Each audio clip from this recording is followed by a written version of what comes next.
Olá, bom dia. Nos encontramos novamente para refletirmos sobre a Palavra de Deus. Nesta semana quero compartilhar com vocês 3 versículos do Salmo 34, que nos diz assim: Bendirei o Senhor em todo o tempo, o seu louvor estará sempre nos meus lábios. Busquei o Senhor e Ele me acolheu e livrou-me de todos os meus temores. Provai e vede que o Senhor é bom, bem-aventurado aquele que nele se refugia. Amém. Este é um salmo de louvor e que convida a louvar ao Senhor e convida a provar a bondade de Deus. Este salmo foi escrito num período da vida de Davi em que as coisas não estavam fáceis.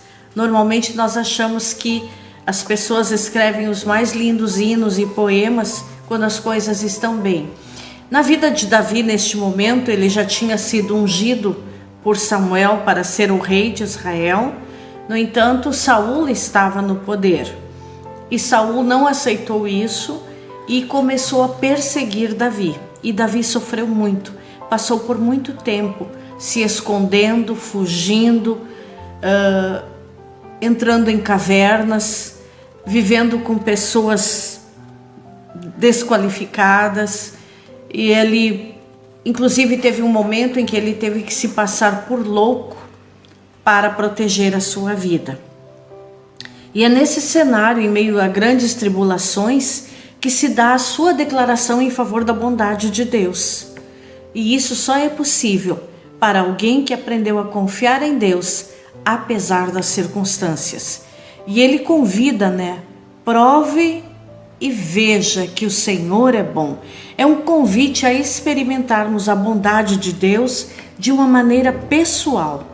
Não basta falar de Deus na terceira pessoa de uma maneira fria e distante, mas é preciso aprender, assim como o apóstolo Paulo diz em Filipenses: o meu Deus suprirá todas as necessidades de vocês, de acordo com as suas gloriosas riquezas em Cristo Jesus. A Bíblia nos diz que a bondade é um dos principais atributos de Deus. Isso está na sua essência. E nós não experimentamos que o Senhor é bom por meio de sensações momentâneas.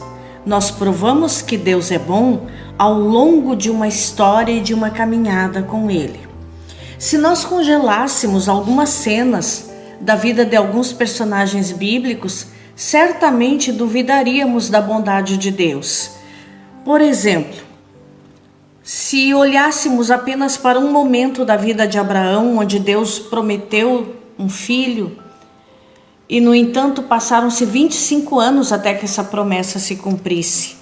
Ou se fôssemos olhar para a vida de José, que tinha sonhos e promessas de Deus e foi jogado pelos irmãos numa cisterna, vendido como escravo, prisioneiro no Egito por uma coisa injusta. Se olhássemos também para a vida de Noemi, que fica viúva, perde os filhos numa terra estranha e numa situação de seca e precariedade. Ou o apóstolo Paulo também, que muitas vezes foi açoitado, apedrejado, sofreu naufrágios, foi prisioneiro. Se nós olhássemos para esse momento isolado da vida dele, certamente duvidaríamos da bênção de Deus, da bondade de Deus. Mas nós olhamos para a bondade de Deus no decorrer de toda uma vida. O mesmo acontece conosco. Se colocarmos em xeque a bondade de Deus, toda vez que as circunstâncias forem desfavoráveis, vamos ficar agindo como aquela brincadeira de criança: bem me quer, mal me quer, de acordo com as circunstâncias. A verdade é que Deus é bom, e isso não nos priva de passarmos nesta jornada da vida por momentos ruins e conturbados. Precisamos estar convictos de que não importam as circunstâncias, Deus é bom o tempo todo. No final das contas, todos que caminham com Deus provarão a sua bondade. E se nós formos analisar a vida desses personagens, depois nós vamos ver que sonhos e que propósitos maravilhosos se concretizaram nas suas vidas, porque o plano de Deus era muito maior e melhor para as suas vidas. E Ele nos convida a participarmos e experimentarmos da sua bondade. Ainda que estejamos no meio do caos, Deus não remove a sua bondade. Ele é tão bom que pode transformar o nosso caos.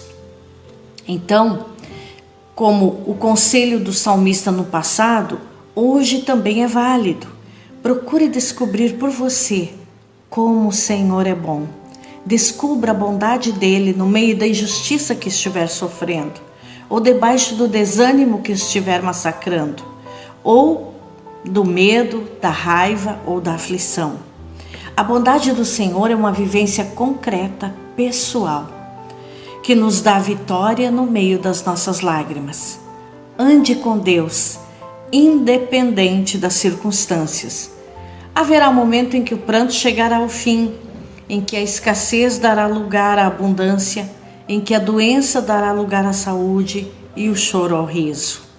Não perca de vista a coragem de atravessar o vale escuro, porque o Supremo Pastor está conosco. Esteja disposto a andar com Deus e você provará, de fato, que Deus é bom. Que Deus nos abençoe.